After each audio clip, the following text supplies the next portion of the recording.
Children are lively enough and small enough to do a lot of things, but nobody is small enough to go down a bathroom drain. You know that, don't you? When I was a very little boy, I used to watch the water rushing down the drain, and I used to wonder what might go with the water. But even then, as little as I was, I couldn't go with the water down the drain. Nobody can do that. Everybody's much too big for that.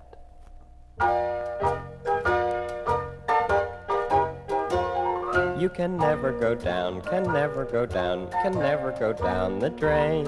You can never go down, can never go down, can never go down the drain.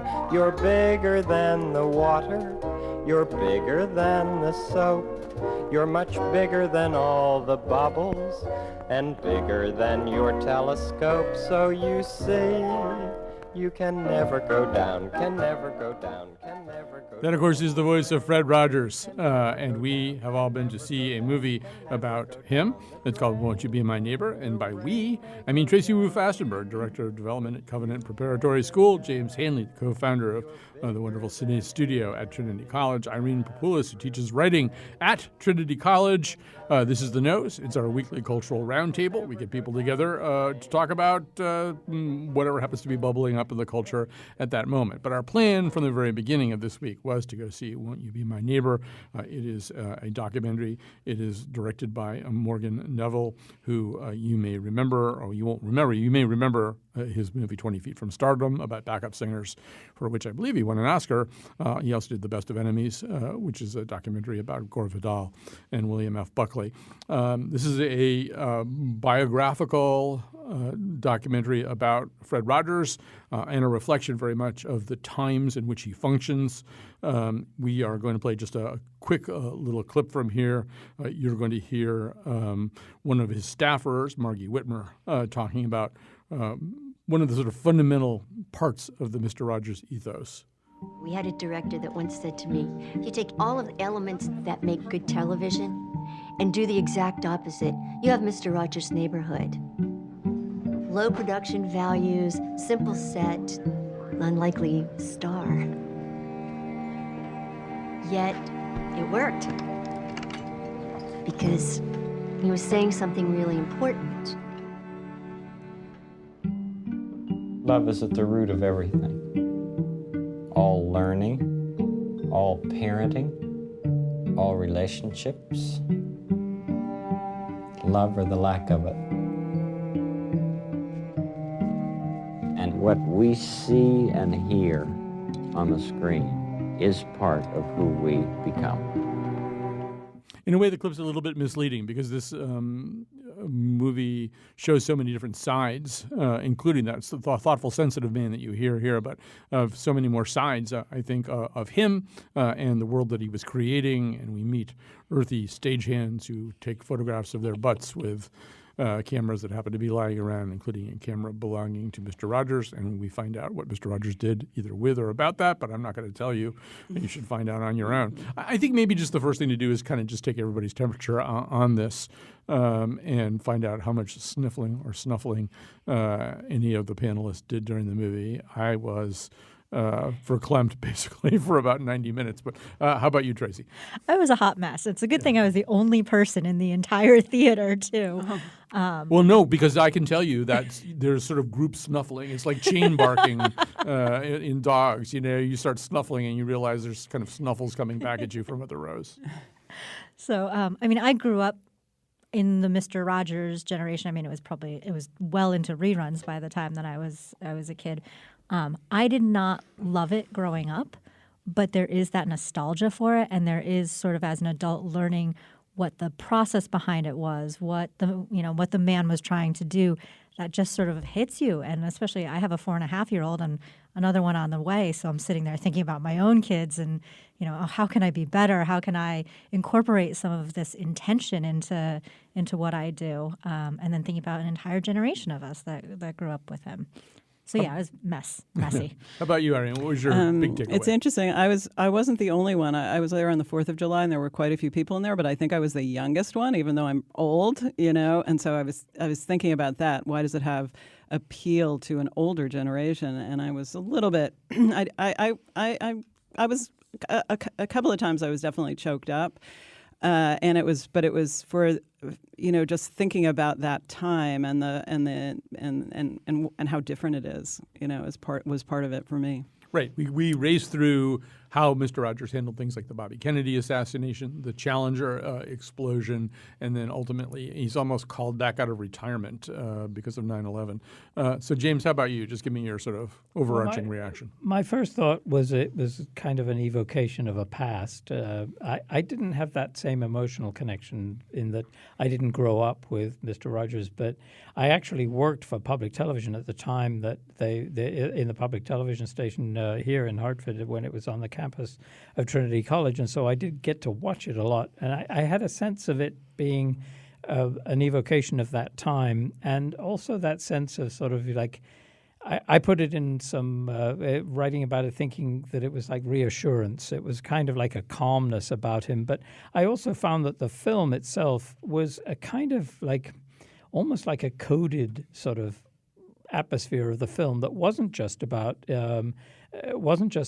nostalgia. It actually contained some suggestions about there being another life, that Mr. Rogers was a character, and that the documentary didn't really get under it, but it sort of hinted at it, and it was kind of mysterious to me for that reason. Well, there's a way in which A.O. Scott used the term, says something like the film is suffused with a slight, or maybe even more than slight, tinge of melancholy. And to me, among other things, it's about a man who, as the years pass, knows that he's losing the most important fight of his life, right? The most important thing to him in the world is to staunch or stave off the coarsening of culture and the violence of culture directed at children. And he's doing nothing of the kind. I mean, he's doing it in his own little pasture, but around him, the world is becoming exactly the kind of place he dedicated himself to not having it be. And everyone's laughing at him. Yeah. And so I know I thought also going in when I heard there was a documentary about him that we were going to find out that he had this sort of evil side or, some kind of horrible habits that we didn't know about or something. But it was, and that was part of what was so touching about it, that he really was, in his mind, in his way, he was about love. And it's a losing battle to try to be about love. I mean, definitely there were some things he did that he shouldn't have done, and that we could certainly be extremely critical about. But they weren't of the order that one might expect if you say, what's the other side of a person who seems really good and all about love on the surface? I mean, there was something about his interpretation of what it means to be all about love that he stayed really true to. But yeah, he felt like, where's it going? I agree. I mean, I'll agree with Irene that I went in there thinking we'd find some dark, seedy underbelly of Mr. Rogers in there, like Dr. Seuss and his early work, which was incredibly racist and sort of bursting that childhood bubble. But I think that or like Jim Baker, or something like that, and all of that type of thing. And I think that, yes, I almost thought that they sugarcoated some of his missteps a little bit, with sort of keeping a cast member out of the lifestyle that he would have liked to have lived. I think they were sort of like, oh yeah, he did that, but it was okay in the end. And that's sort of the feeling I got with some of those little missteps. They didn't really delve into it, like why he did or what changed his mind. And I was a little disappointed in that. Well, yeah, Tracy, and I feel as though, so we meet a lot of different people, and then we also encounter people that we already know, people like Susan Stamberg and Yo-Yo Ma, who are there as part of this cloud of witnesses. But we also meet a lot of people who worked on the show, and we meet his family. But I think we really don't meet his family. His two adult sons are there, and the only thing that they're really, quote, allowed, unquote, to talk about is Mr. Rogers. I mean, one of them could have been in and out of rehab for 10 years or have joined some cult. You just wouldn't know because they're not allowed to talk about themselves or what it did to them, or for them to have Mr. Rogers as a father. And even they didn't really talk about him as a father. When you say they were only allowed to talk about Mr. Rogers, they really were only talking about him as that persona character, even though they said, yes, that was what he was or whatever. That's what they were trying to convince us of through the film, that there was no And they other seem side. to be, yeah, they seem to be They're buying right quite into it. careful. Yeah. Oh, yeah. Quite aware they're talking to the camera, and they seemed very careful. So you would try. I was trying to think, what are they really thinking? But you didn't see that. Sometimes when you see someone talking about a parent a beloved parent, they light up in a way that these two guys did not light up. The one thing that they do tell us is that when he would become angry or stern with them, he would go into one of his puppet characters, right? He would go into Lady Elaine, which had that. there was a slight frisson for me of Richard Dreyfuss and What About Bob? Remember, he's got these puppets that he brings out Yes. when he has to talk to his children. I thought, okay, that's a tiny bit weird. Well, James, culturally, I think culturally in this documentary, we're invited to at least consider the question about whether this man is kind of a revolutionary, that he has an approach of kind of radical acceptance, radical love, that you in past times could get nailed up on a cross for. There are ways in which, as Tracy suggests, maybe he doesn't completely satisfy even our ambitions for him. But still, there is something revolutionary. I don't know. How did you process that question? Well, anyway? I think that's true, actually. I think that the documentary is kind of a paradox, like his show was, in that you have a person who's actually projecting an image where he is not. It's not about him. It's about love. It's about reassuring children. It's about producing a sense of understanding of things in the world that at that age is very hard to understand. And yet, to do that, it involves this extraordinary power of control, a controlled world that it seemed to me that all of the people in the documentary, including his family members, actually seemed to be very much maintaining that sort of sense that you couldn't really go behind it. There was nothing incisive that said, well, what was the motivation? And I found one of the most extraordinary scenes was the washing Francois Clement's feet, which was shown fully. And I think that had all sorts of curious implications that made you want to ask questions and made you want to hear more about what he felt about that and what the other people, like his family, for example, or people who worked on the show, why they did that and where that came from. I get the feeling that, it is revolutionary as a show for children, certainly appealing to children at that early age with real things, like really sort of, appealing to curiosity about stuff. Like you're not going to go down the drain with the Yeah, water. Sure, exactly. Simple things that you can imagine a producer saying, oh, come on, forget it. We're not going to sing about that. And so it is revolutionary in that sense. But I think it involved an incredibly complex backstory that is sort of hinted at in the film, but doesn't really bring it out fully. Right. We know that he grew up rich and maybe a little bit lonely and a little bit overweight. This causes him to become obsessed with his weight and with maintaining the weight of 143 pounds for every day of his life. But there's obviously quite a bit that goes beyond that. But the other thing that Irene jumped out at me, so many things jumped out at me. But once again, speaking of being radical or revolutionary, this is a guy who is dedicating himself to doing a children's show that won't be violent or upsetting. But, one of the earliest scenes we see shows Daniel the tiger puppet, who we learned is kind of a proxy for Rogers himself. But he is talking to, I believe, Lady Aberlin, and he says, what does assassination mean? And they have a conversation. Bobby Kennedy's just been assassinated, and they have a conversation on a show that's for children between the ages of 2 and 4. That's basically the target demo. They have a conversation about assassination. To me, that's revolutionary too. Absolutely. Mm-hmm. And that goes back to all the discussions about the grim fairy tales where Cinderella's sisters got their toes cut off in the original, and there's all this violence because children understand violence, But his whole theory, though, is you feel the emotion and you figure out what to do with it as opposed to acting on it, And so that, to me, leads to the idea of silence. And that was another thing that I found really extremely moving about the film, was the way that he believed in waiting and listening, And that's something that's so easy to make fun of. asking a question to a child and then sitting for a long time, or, while the child sort of thinks of an answer, as opposed to the sort of really fast next kind of thing that happens in so many children's shows and things like that. So it's not a show with a program. It's actually that he's actually creating that atmosphere where the child is an actor. The child is a part of what's going on. yeah, I think that too. That is But- a really revolutionary idea. Yeah. And also just taking time, and that's why it was so funny when they showed his attempt to do it as an adult, and he was saying to this piano player, "So, how do you, and it was just a joke. It was just awkward. It was yeah. like, it's even sitting in the theater, you're like, this is awkward, please don't do that. Yeah, and why was it? Because there was too much silence. There was too much sort of, I'll respect you, kind of a feel, and that's. Why is that terrible? Why does that make us so uncomfortable? I should just say, for the benefit of the audience, one of the transitions we see is there's sort of a moment where he, not unlike Superman hanging up his cape, he hangs up his sweater and says, basically, I've done all that I can do. I made so many of these programs. I've undertaken so many different topics. I think my work is done.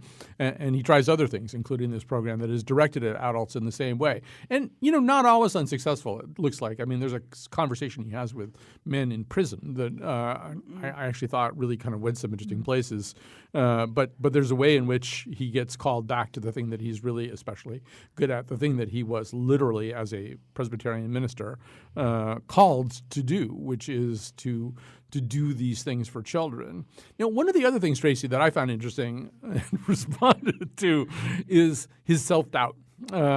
This is a man who, on the one hand, seems so supremely confident about what he's doing and has this vision. I read an interview with Betty Aberlin, who's not in this movie, but played Lady Aberlin for 33 years.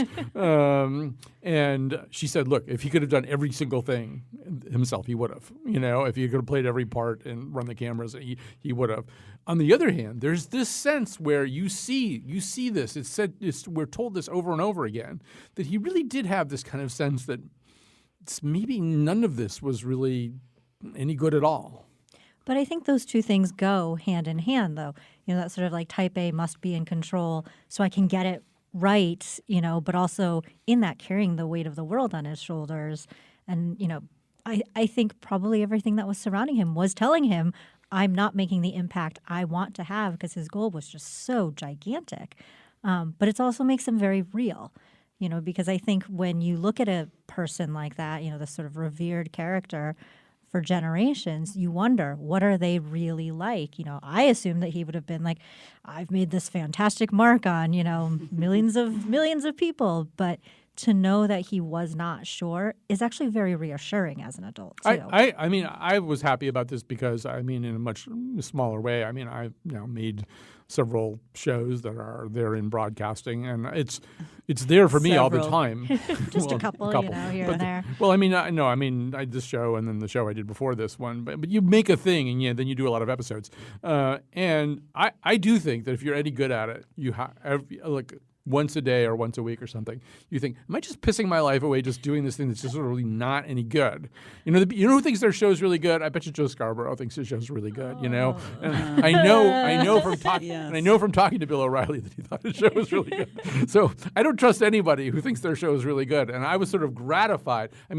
Self-doubt seems to me to be an indication of mental health, not poor mental health, at least in this context, James. Yeah, Right. I totally agree with that. I think there's something very the nature of actually his engagement with children. When you see him in the film engaging with children directly, like having conversations and listening and singing or whatever, it's like there's an underlay there that is very genuine, very real, that is about his own sort of place in the world, how he sees it and how he sees that he can actually communicate with people. And I think that it's clear that he sublimated himself to that. His own self is sort of that's the mystery of the film to me, is the mystery of him really, is who he really was in that. But he expressed his own insecurities in reassuring others, I think. And that's something that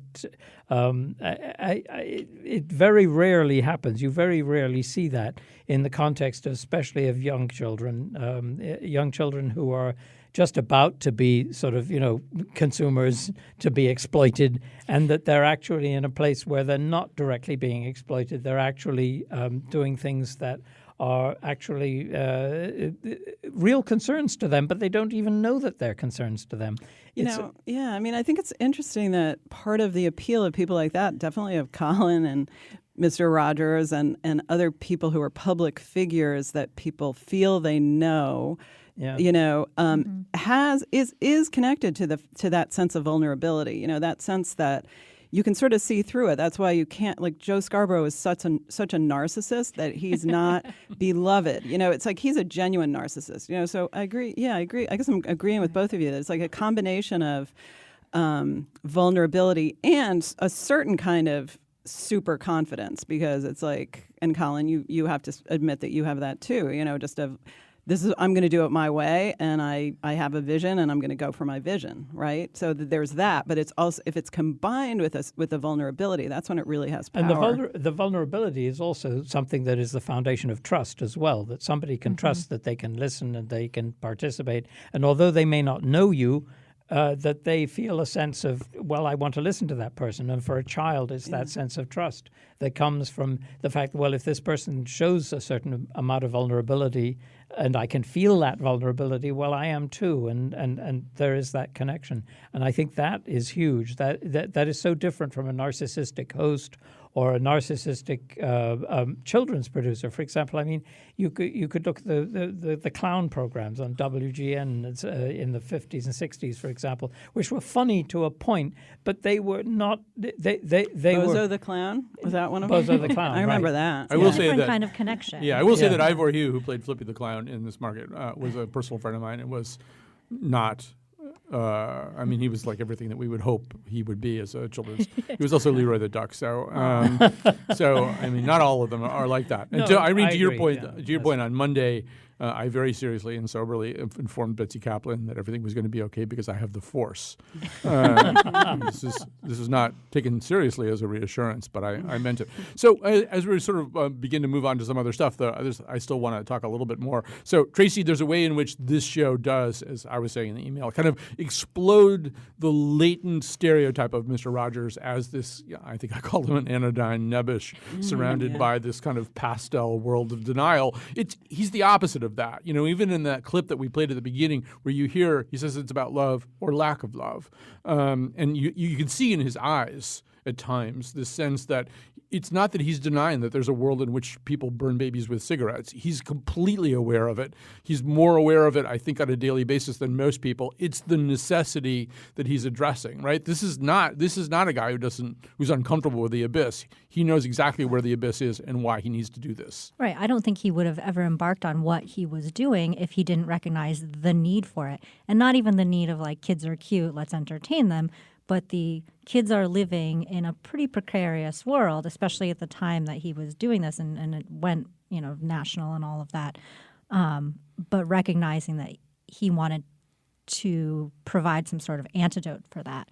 And I think that, getting down and really thinking about how a child thinks is something a lot of us can't do. I mean, how many of us actually remember what was going through our head at 4 in a really granular level like he does? We might have a certain memory, or, this used to scare me, or I didn't like peas, but to actually think about what's going on in a child's head and to be able to get down to that level and to have the vulnerability and the confidence, because I think you're right, you need both to be able to do what he did. And so I think that in having all of that and yet being hyper aware is what made it all come together in the way that it did, and for the effectiveness that he did have. So near the end of the movie, and we're not spoiling anything or anything like that, but the question comes up, and they're very careful about how they word everything in this movie. This movie, I think, it's a careful movie in a lot of ways, and it's careful not to disturb some certain kinds of impressions, and it's careful, I think, not to fall too hard on one side or another. In fact, they're careful to remind us that he was a lifelong Republican, for example. The audience. Don't get the wrong idea. Right. Yeah, but I wondered about that. right. Well, then, Wait a minute. then near the end, there is this kind of conversation that, without really getting specific, a number of people address the question of, what would he do in these times? In these times, they don't really say in what times. And I think it is the somewhat bawdy stagehand who says, he might just have put the puppets down and walked away and said, there's nothing I can do. And I think his wife has something to say about this. And I think we all know what is meant by in these times. But I sort of wondered about that too. I don't know. I mean, I don't know, James, it's impossible to know. But I kind of think he just would have been Mr. Rogers now. I think he would have, because I think that his skills and what he chose to do with his life came from his own life experience, which is not touched on, of course, really, in terms of what was he like as a child? What was his experience? My guess is that he went through something, and that there was vulnerability, and there was something that, if you like, hardened him to the point that he felt that he wanted to do something to save other kids from something that he went through.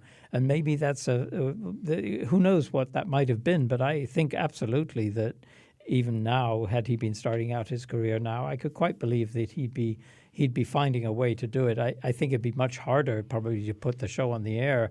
I think that those are getting past the sort of formulas that producers and fundraisers have to adhere to now. It would be very difficult, but I could imagine him being very forceful in doing that. Well, I think of Ronald Reagan's famous declaration about why he left the Democratic Party. He said, "I didn't change, the party did." I think Rogers would say, I didn't change. The audience may have changed.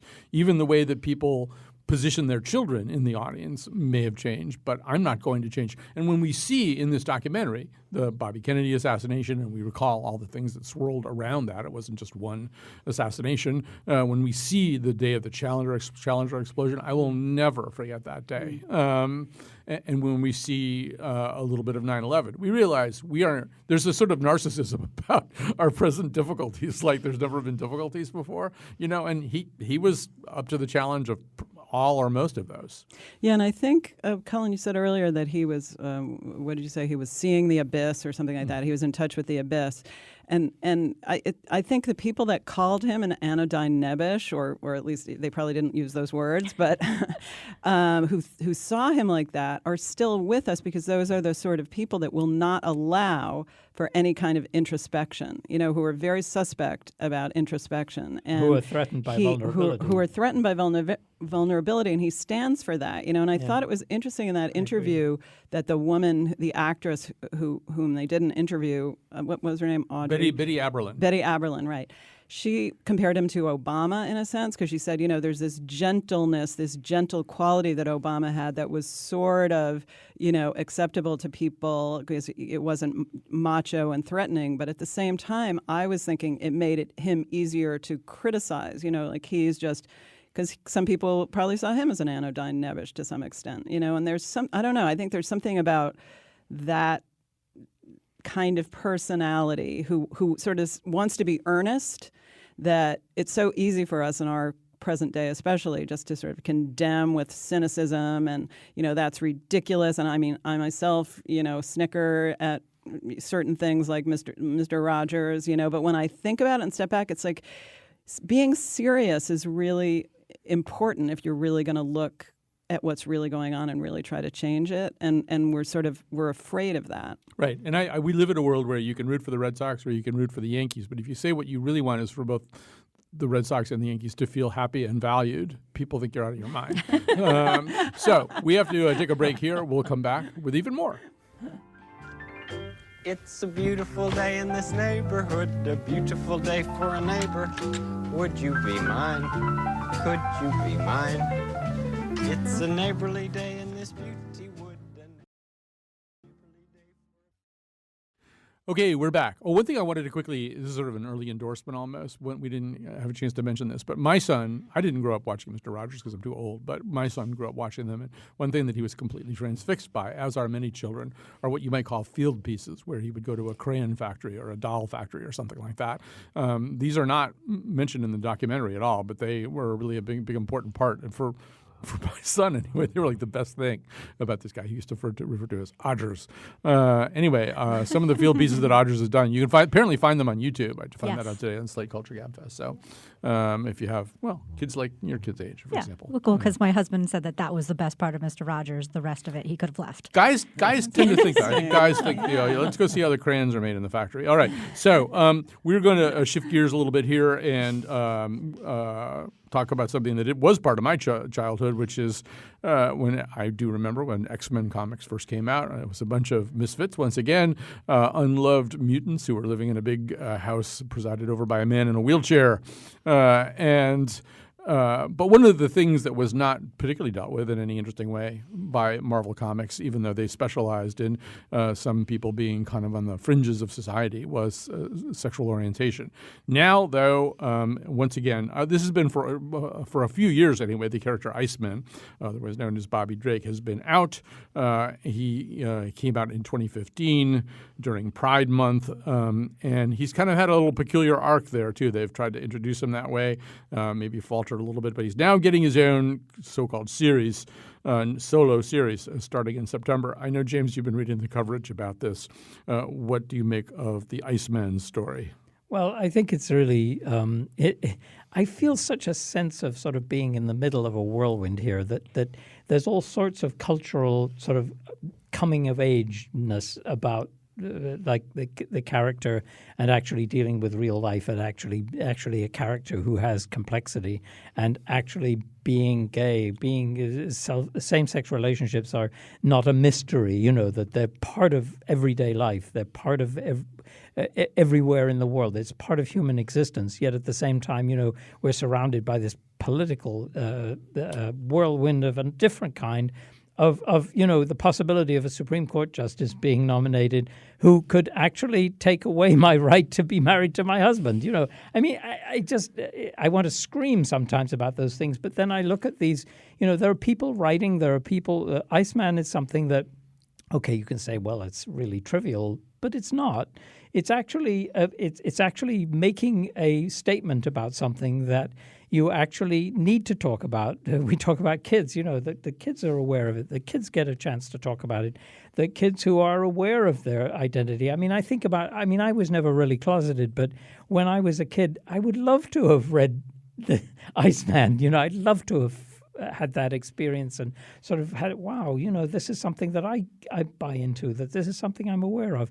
And it's a very sort of ambivalent sense. And I sometimes wonder, culture marches on regardless of, the fascistic regime that we're living under now, with the sort of things that get raised every day and the tide of sleaze that surrounds it, that we'll get past this, that there's actually something beyond that there's a human awareness beyond that.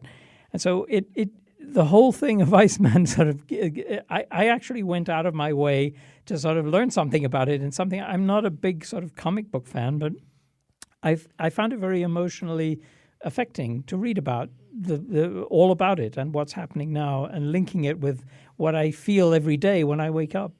Right. And I don't know, my friend David Pudlin used to say that one reason he knew a lot about chili dogs was because he grew up in New Britain. He said, if I grew up in Florence, I know a lot about fountains. And in a way, comic books are our fountains now. I mean, at least comic book culture. I mean, Tracy, you were saying before the show you don't really know anything about comic books. But comic book culture is the dominant culture right now. The Marvel Universe, it may have peaked, but it is, overwhelmed everything, and the DC Universe along with it. And so, if that's going to be our culture, it is important, I think, that it be representative. And not just representative Bobby Drake isn't just like saying, hey, yes, I'm gay, deal with it. I mean, we're shown some panels where he enjoys his first kiss with a man. So get used to that, too.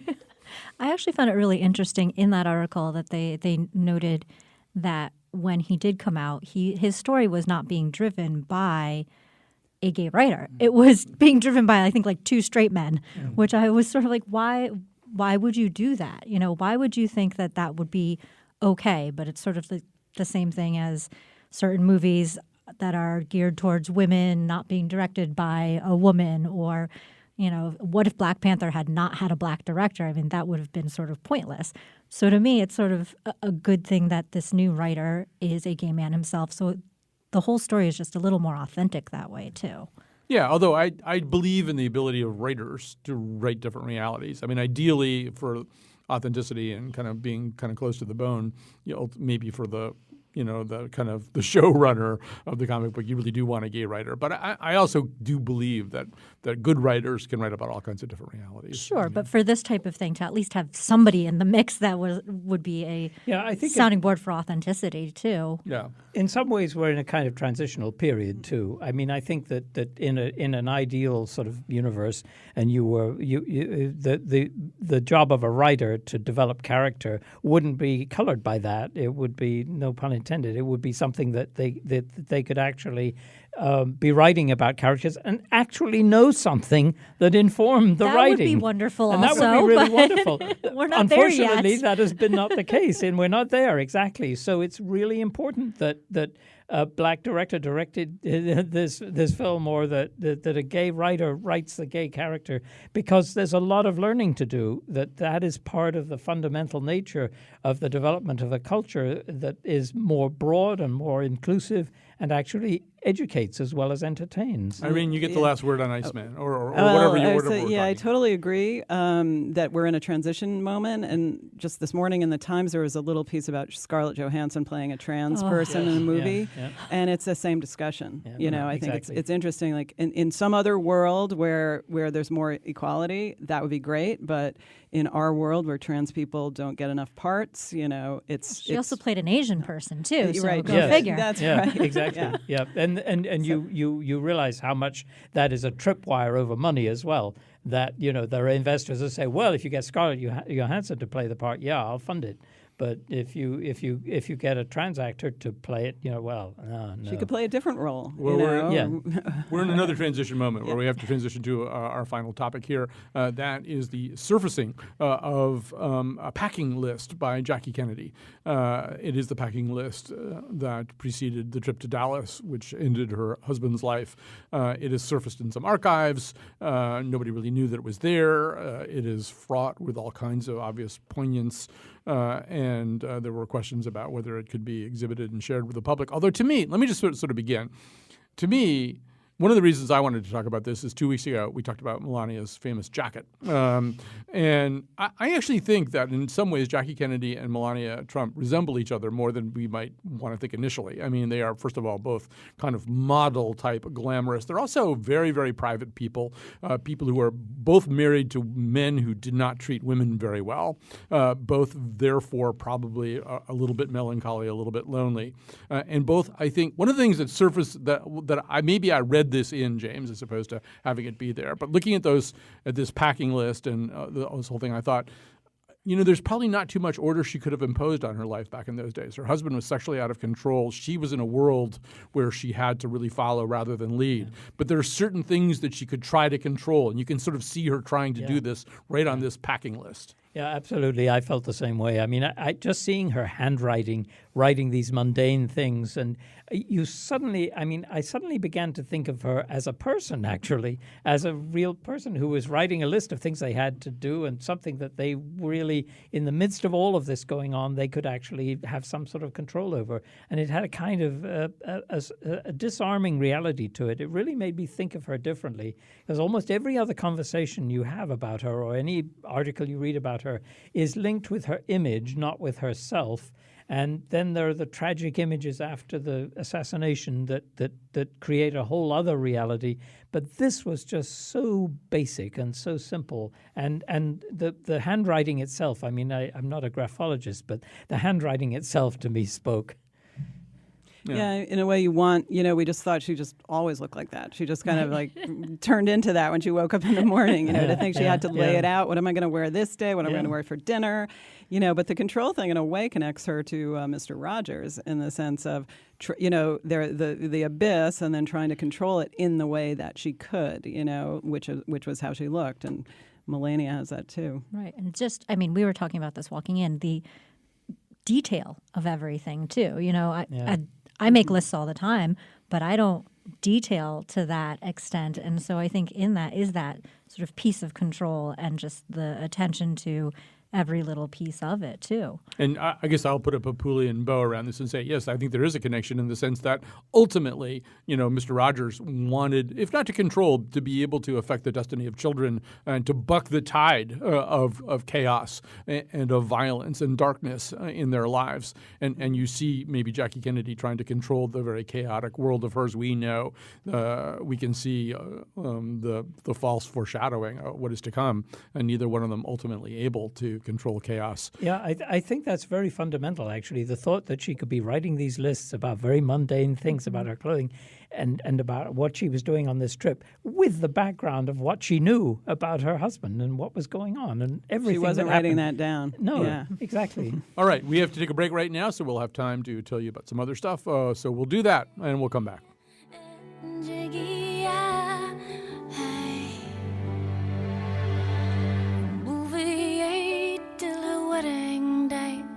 Shots rang out, the police came, Mama laid me on the front lawn and prayed for Jackie's strength.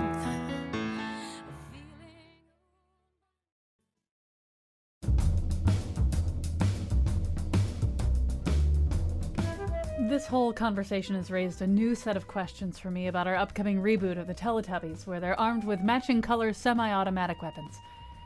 Today's show was produced by Mr. Pants, Lady Kaplan, and me, Kyone Wolf. Amanda Fish is still waiting for Fred to dump a few shrimp flakes in the tank, and our intern is Xandra Ellen. The part of Bill Curry was played by Susan Stamberg. On Monday, The Scramble is back with an all-call show. And now, back to Colin. Yes, we are back. It's time to make some recommendations. James Hanley, why don't you get us going? Well, I just reread a book that I had read before, sort of in a feeling of like despair in some ways. But I read The Underground Railroad by Colson Whitehead again, and I was sort of reading it in the context of, you know, snatching babies, the government snatching babies from parents, and all of the sort of chaos, and thinking that that book is an extraordinary evocation of the very nature of slavery and the very nature of lives being used and being used as financial instruments, essentially. And it's an extraordinary piece of writing, and I'd recommend it to anyone, to, if they haven't read it, to read it or to reread it. And also in that context of sort of feeling sometimes like banging my head against the wall, I am a long-time subscriber ever since the beginning of a magazine, Mother Jones, that I really love reading. It's edited by two women who are extraordinary activists, who are really, the writers they hire, the dedication to investigative journalism. I read that magazine now, and I sort of feel a sort of a lifeline, and that's something I'd like to recommend as well. Maybe we should also, you already did this once before, but tell the audience again about 2001 at your house. Cause yes, we're bringing in 2001 starting next Friday. We have an unrestoration that is funded by the director, I should explain what an unrestoration is. Normally, when a restoration of a film is done electronically today as a scan, and then they print the scan or we show an electronic file.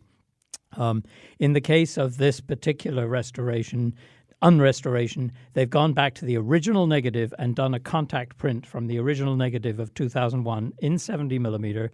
There are very few prints that have been made that way, and we'll be showing that for a week at Cine Studio. And it really is revolutionary to see, because you very rarely can see a print that is made in that way. And it's something that I think if you're interested at all in film, if you're interested in Stanley Kubrick or 2001, it's a really amazing lifetime experience to have a new print based on the original negative. All right, Irene Papoulis. Okay,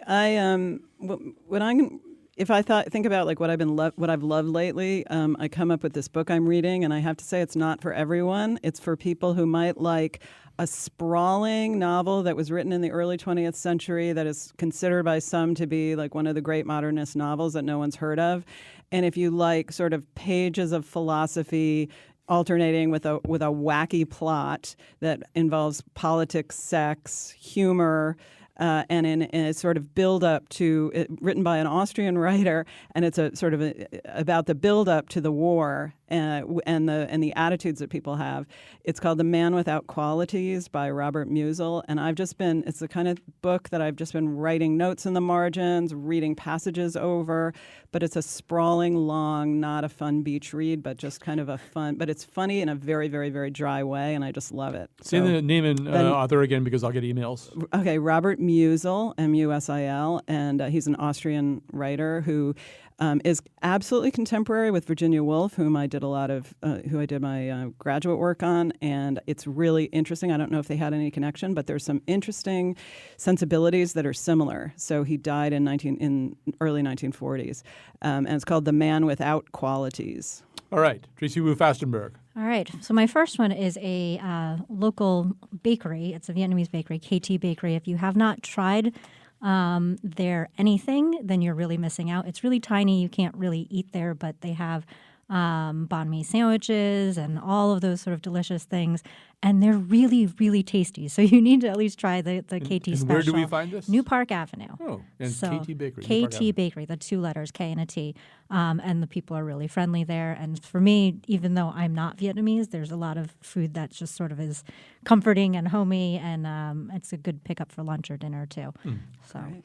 And the other is that in the past couple of weeks, we've seen a lot of activity and passion for what was going on our borders. And I just want to encourage folks to, keep making your donations, keep researching what organizations are doing the work, because there are still children who have not yet been reunited with their families. It's going to be a long time. They're going to need a lot of resources and assistance. I have friends who live near the border who have been working as translators, volunteering. But for us up here where we are not on the front lines, vote with your dollars and your calls to our representatives. It was pointed out to me today by my friend Liz DuPont-Deal that this is exactly the kind of story that 4-year-olds might catch a glimpse of on television and not understand it and be terrified by, and that Mr. Rogers was extraordinarily good at finding some way to deal with while acknowledging the validity of their fears. Which, by the way, as we were having that conversation, I was thinking, I think Charles Schulz is the other person along with Fred Rogers. Very different kinds of people, but they were the great exploders of the myth that children are happy all the time and carefree. That in fact children are burdened with many of the same kinds of anxieties that most of us, if any more of those anxieties. Okay, so very quickly, until Tony Scott pointed this out in his review, I hadn't made the connection, but there's another movie that I saw quite recently about a Presbyterian minister like Mr. Rogers. Also nothing like Mr. Rogers. It's Ethan Hawke in First Reformed. This is not a movie for everybody, and this is a movie that's directed by Paul Schrader. James could give us a lovely disquisition on all the things that Paul Schrader has done in his life. It's a movie of some real substance. It's a movie about what happens when you hit rock bottom in a bodily sense, in a spiritual sense, and you feel as though the planet is also hitting rock bottom. I was very stirred by it. The person with whom I attended hated every frame of it. So, this is sort of, you can go either direction. Anyway, I don't think it's playing around here. Maybe it's in a studio. We'll pick it up. You are going to bring it back. Yeah. It's called First Reformed. First Reformed. I might not have even said that. It stars Ethan Hawke and Cedric the Entertainer in a very remarkably serious and very, very good performance by Cedric the Entertainer. The other thing I'm going to say is a practical thing. I'm probably the only person stupid enough to actually need this advice or have needed this advice. And I know also we're talking about issues of expense and money and, can you afford to do this? But I didn't sort of understand for a long time that you have to get rid of your sneakers or your running shoes or whatever on a pretty regular basis. So I took a lot of pride in the fact that I had these 10-year-old New Balance running shoes. And then one day I discovered my feet were all screwed up and my Achilles tendon was all screwed up, and that I really had to throw out a whole bunch of shoes that had become these heirlooms. In the Kennedy Archives or something, I had these shoes that. So anyway, if you're doing that, get new sneakers and whatever you walk around in a lot. If you're going to walk 5 or 6 miles a day, you have to do it in shoes that are not. That have arch support and Achilles heel support and stuff like that. So go someplace. Go to Fleet Feet. They have that Yes. scanner thing. That thing's great. Fleet Feet is great, and New Balance their store is great that way. But just get some new shoes because you'll really hurt yourself if you don't. All right. So thanks it's a very male much. issue. Yes. So Irene Papoulis, Tracy Wu Fasterberg, and James Hanley, thanks for being here today. We'll be back on Monday with The Scramble. Danbury, Waterbury, Alderberry, Woodbury, hitting on New Britain, Vernon, I already said that one, Avon, Farmington, yeah.